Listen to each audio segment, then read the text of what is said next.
It was used for hunting submarines and zeppelins. Can't find its service record because it apparently didn't hit anything or sink anything so far as I can find.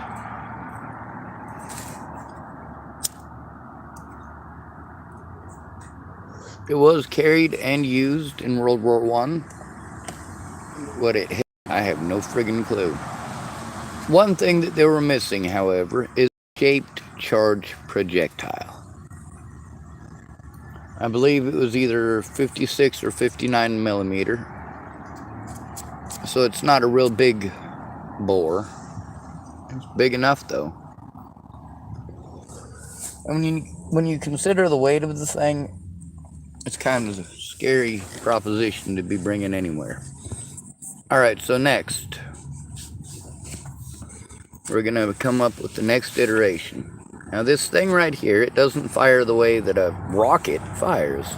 No, instead it's a black powder charge in between your projectile and a counterweight on the opposite side that is powdered or lead shot. The lead shot is scary because it basically makes it a shotgun at the opposite end of what you're shooting at.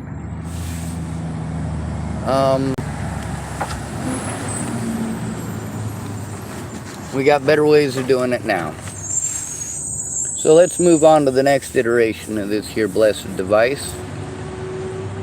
This thing that has changed the entire world and that we as Americans with all of our freedom don't have access to, although everyone else does. You can get these things in Great Britain. Whoa! Great Britain, where we're told that nobody's allowed to have any guns. You can own these things in Russia. Can you imagine that? Owning an RPG, a Davis recoilless rifle, a man-pad? Well, there's a reason for that. There's also a reason that the Russians and the Ukrainians set up a range to fire off enemy equipment. You never know if it's booby-trapped.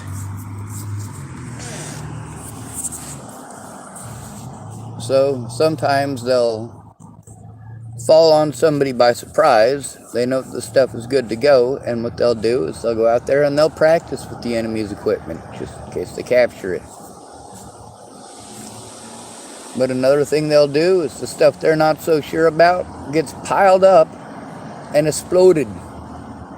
That's right. You want to incinerate the ordnance as quickly as possible. What do they do when they find World War II ordnance on the British coastline? Even if it's one-of-a-kind ordnance, well, they blow it up, of course. What's the best way to get rid of a landmine? Blow it up. Yeah, true story.